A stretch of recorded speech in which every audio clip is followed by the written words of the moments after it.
The House of Representatives are gathered in Washington, D.C. for one of those famous Radio Rows, and they're always a bit chaotic. So we were waiting for Congressman Miller of Florida to call, and can't track him down, but we did find Congressman John Fleming, who's a member of the Louisiana congressional delegation, and most importantly, a doctor. I always put that doctor thing ahead of the congressman thing. Congressman, how are you? Doctor, how are you? Hey, I'm doing great today. Thank you. How many doctors are there in the House? Well, we have what's called the GOP Doctors Caucus, which is Republicans only in the House who are physicians, and it's 14 physicians, but we have nurses, a psychologist, a couple of dentists who are part of us as well, which swells our number up closer to 21. I like it. Little healthcare coalition, especially when obviously Obamacare is the issue that it is right now. It's an important one. What did you make of the president's comments specifically on Obamacare last night? Well, to be honest, I barely heard anything about Obamacare last night. Certainly, I guess the better question is the lack of well, yeah, it was notable by the fact of absence of any comments. I mean, this is his marquee legislation. This is the thing that he should be remembered for centuries for, and yet you don't hear Democrats talking about it. You don't hear him mentioning or even touting it.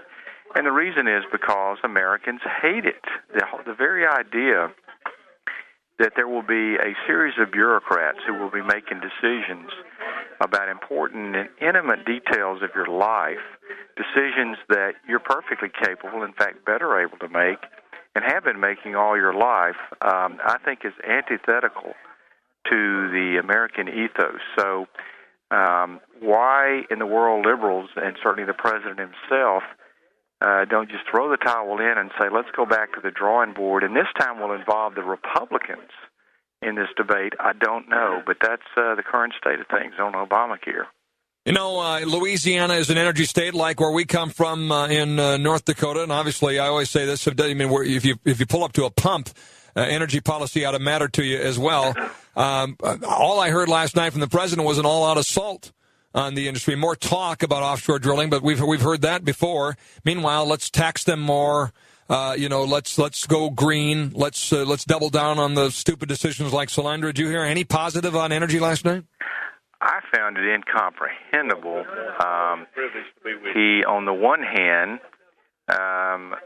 talked about some really odd concept of tasking the Navy to provide solar energy, I guess, to 3 million households. I don't get that at all. I thought that the mission of the Navy was to protect America by sea. He also actually took credit for some positive developments in energy that have occurred, but all of that's been in the private sector. Everything that's involved federal land, he has fought tooth and nail against energy development.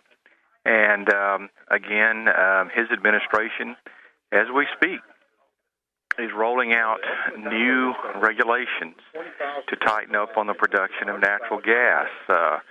And, of course, as you point out, Solyndra is just the tip of the iceberg of all the problems we have in government funding and subsidy of nonsense kind of technologies like solar, which can't compete in the marketplace. And yet, as you say, he wants to double down on these failed policies. I got a kick out of the president talking about how the American dream is in peril, and believes that government and his administration can provide a flurry of help to the middle class, higher taxes on millionaires, and that's somehow going to revive the American dream. Isn't one of the reasons the American dream is in peril is because of the very policies of this president? Well, that's the unbelievable paradox of that statement. I would agree with the part of the statement where the American dream is in peril, but unfortunately, he is the key to that peril that we suffer today. No one in history that I've known of has ever put America in such economic danger, which I think ultimately becomes a security danger, as President Obama has. So, I think that Americans across the country, and I hear from a lot of people, not just my own constituents, who really feel like that a sense of alarm about how this president has been taking this nation down the road of socialism, appeasement to our enemies, cutting our defense. We've now gone from a two-war military to a one-war military. These are all very disturbing developments that really says that the president is presiding over our decline, the first time in this nation's history. No, you're a business guy. I mentioned you're a doctor, but your medical practice and the number of businesses that you've invested in, non-medical businesses, provide like 500 jobs down to Louisianans. So you know the private sector, and the president seems to be trying to talk his way into the narrative in this country that the economy is reviving, that things are getting better. As a job provider, someone that risks capital to hire people and expand businesses, is he right? Do you see it getting better? No, I don't see that at all. If you really go out and canvass business owners, business job creators, what you find is that the one major obstacle to expanding their business and taking on new lines is Obamacare itself.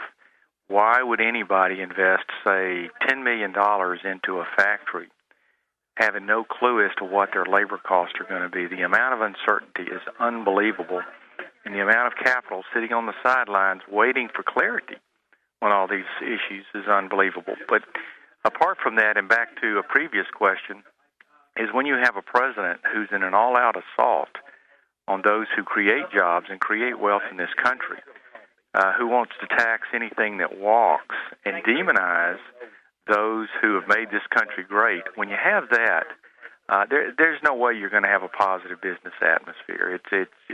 We're going to be stuck in this mire, and he's taking credit for things that are happening naturally, but he doesn't tell you the bad news, the bad part about it, which is, housing is still way in the dumps. Fewer people are employed today than they were when he took office. Productivity is still substantially down. This is the worst recession since the Great Depression. He doesn't mention those things, which are very important and high on the minds of Americans today. What he does mention is that if he just gets more of our tax money, more of our income, rather, in the form of taxes, that it'll fix everything. The Buffett rule, as he talked about last night. What did you make of the fact that Warren Buffett's secretary was in the audience, and that he continues this narrative that she pays, more of a share of her income in taxes than Warren Buffett does? Well, I find that totally bogus because, first of all, Warren Buffett has never released his tax returns. We're just going by his word. His secretary, to my knowledge, has never released her tax returns. So now these are all claims. Secondly, Warren Buffett's company, Berkshire Hathaway, has been holding out on the IRS for a decade on $1 billion that it owes. So why not just take down one of his many billions and give that to the IRS and we'll all be happy? No, this is, again, an attack on the American people to divide them for political purposes. And it's a stunt. It's a stunt from the esteemed office of the presidency. Congressman John Fleming of Louisiana. Doctor, thank you so much. We appreciate it.